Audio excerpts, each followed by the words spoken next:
Halo, selamat berjumpa kembali para penggemar dan pecinta fisika. Nah, sekarang saya akan membahas mengenai momen inersia selimut bola, tapi selimutnya itu tebal gitu ya, bukan tipis. Kalau tipis sudah pernah saya bahas gitu ya. Nah, hari ini kita akan bahas bagaimana kalau kulit bolanya itu tebal. Ini caranya begini, misalkan saya punya selimut bola dengan kulit yang tebal. Ini adalah pecahan bola, gambar dua dimensi ini ya. Ini sebenarnya bola, tapi ini penampangnya yang kita gambar. Nah, misalnya bola ini diputar dengan sumbu melalui pusat masanya. Sumbunya seperti ini. Lah, berapa momen inersianya? Yang jelas bukan 2/3 meter kuadrat ya. Caranya adalah begini, kita misalkan massa bola pejal itu M2. Massa bola pejal itu yang saya maksud adalah bola belum ada rongganya. Nah, kalau massa rongga bola itu artinya ini bayangkan ada massa tadi ya, kemudian dironggai, rongganya dibuang. Lah massa yang dibuang itu dihitung. Nah, itu massanya M1. Nah, jadi sebenarnya ini massa yang imajiner karena sebenarnya massa rongga itu nggak ada kan. Ya karena isinya adalah udara. Terus kemudian kalau massa kulit bola, nah, itu saya umpamakan M, massa kulit bola itu yang merah itu ya. Saya arsir warna merah. Nah, seperti itu. Nah, sekarang kita bisa membandingkan berapa perbandingan massa M2 dengan M1 itu.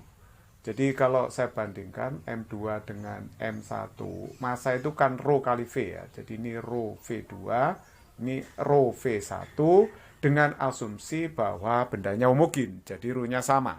Saya coret. Volume bola, untuk volume bola yang pecah yang besar itu adalah 4/3 pi R2 pangkat 3. Yang bawah 4/3 pi R1 pangkat 3. Saya coret ya. Jadi kalau begitu saya punya M2 sama dengan R2 pangkat 3 per R1 pangkat 3 kali M1. Seperti itu. Sedangkan massa kulit bola M itu adalah pengurangan antara M2 dengan massa rongga ya. Seperti itu. Jadi M1 maksudnya itu massa rongga bola. Jadi ini kalau dibayangkan ini rongga tadi dibuang gitu ya massanya. Massanya adalah M1. Jadi kalau begitu ini M2-nya adalah R2 pangkat 3 per R1 pangkat 3 kali M1 dikurangi dengan M1. Berarti M1 bisa saya keluarkan R2 pangkat 3 per R1 pangkat 3 min 1 seperti itu. Boleh juga sih saya tulis M-nya itu kan sama aja dengan M1. Nah, ini R2 pangkat 3 dikurangi R1 pangkat 3 dibagi dengan R1 pangkat 3. Nah, berarti kita menemukan M1 yaitu R1 pangkat 3 dibagi dengan R2 pangkat 3 min R1 pangkat 3 dikalikan dengan apa? Dikalikan dengan M. Ini saya sebut sebagai persamaan yang pertama. Nah, terus kemudian karena M1-nya sudah ketemu, saya masukkan sini ya. Jadi M2 itu massa bola pejalnya itu berarti kan R2 pangkat 3 per R1 pangkat 3. M1-nya adalah R1 pangkat 3 per R2 pangkat 3 min R1 pangkat 3 dikalikan dengan M. Nah, ini R1-nya kan bisa kita coret ini ya. Jadi kalau gitu M2-nya saya dapat R2 pangkat 3 dibagi dengan R2 pangkat 3 min R1 pangkat 3 dikalikan dengan M. Nah, ini saya sebut sebagai persamaan yang kedua.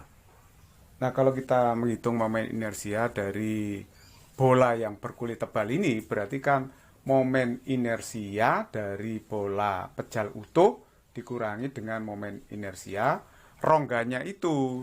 Jadi kalau bola pejal diputar pada sumbu melalui pusat massa itu adalah 2/5 kan. Jadi 2/5 M2 kali R2 kuadrat. Perhatikan rumus ini sudah pernah saya buktikan. Lihatlah video saya sebelumnya kalau bingung kenapa 2/5. Terus kemudian ini juga 2/5 M1 R1 kuadrat. Nah, sekarang kita tinggal masukkan aja di sini ya. Jadi 2/5. M2-nya kan sudah ada di situ ya. Nah, ini M2-nya yaitu R2 pangkat 3 dibagi R2 pangkat 3 min R1 pangkat 3, ya kan? Dikalikan dengan M kali R2 kuadrat. Nah, sedangkan yang ini 2/5, M1-nya adalah R1 pangkat 3 per R2 pangkat 3 kurangi R1 pangkat 3 kali M dikalikan dengan R1 kuadrat. Nah, ini kita sederhanakan. Berarti ini kan 2/5 M. M-nya saya tarik ke depan ya. Nah, perhatikan ini saya tarik ke depan. Terus R2 pangkat 3 kali R2 pangkat 2. Ini berarti kan R2 pangkat 5.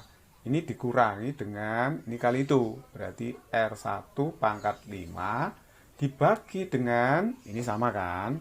Jadi dibagi dengan R2 pangkat 3 min R1 pangkat 3. Nah, sekarang kita sudah temukan rumus momen inersia selimut bola tebal jika diputar dengan sumbu melalui pusat massa. Jadi kalau kita lihat di sini R1 itu adalah jari-jari rongganya, sedangkan R2 itu adalah jari-jari kulit terluar bola. Nah, M itu adalah massa dari kulit bolanya. Sekarang saya akan turunkan momen inersia kulit bola tipis yang diputar dengan sumbu melalui pusat massanya dengan menggunakan rumus ini. Nah, caranya gimana? Misalkan gini aja, R2 saya misalkan R besar ya, R2-nya R besar, sedangkan R1-nya itu X. Maka persamaan ini menjadi apa? I sama dengan 2/5M dalam kurung R besar pangkat 5 min X pangkat 5 per dalam kurung R pangkat 3 min X pangkat 3. Nah, untuk bola tipis, tentu saja R1 ini harus mendekati R2, ya, besarnya. Bisa Anda bayangkan kalau bola tipis itu ya bola pingpong.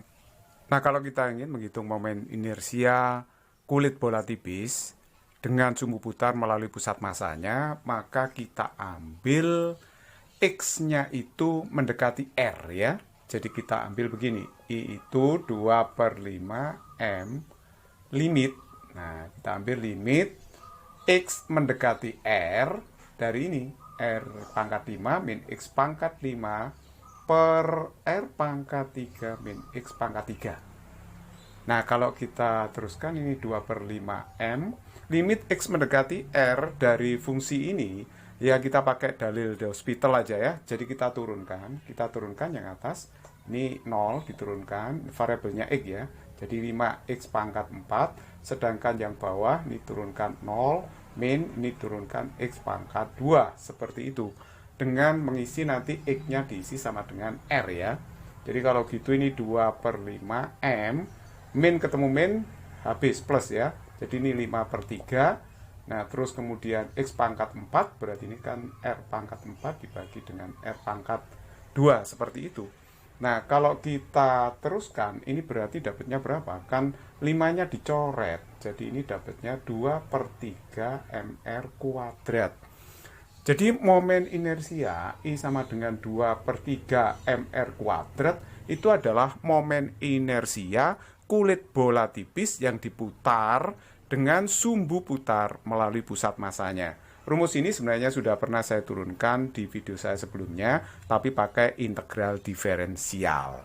Ternyata rumus seperti ini bisa diturunkan dari kulit bola tebal.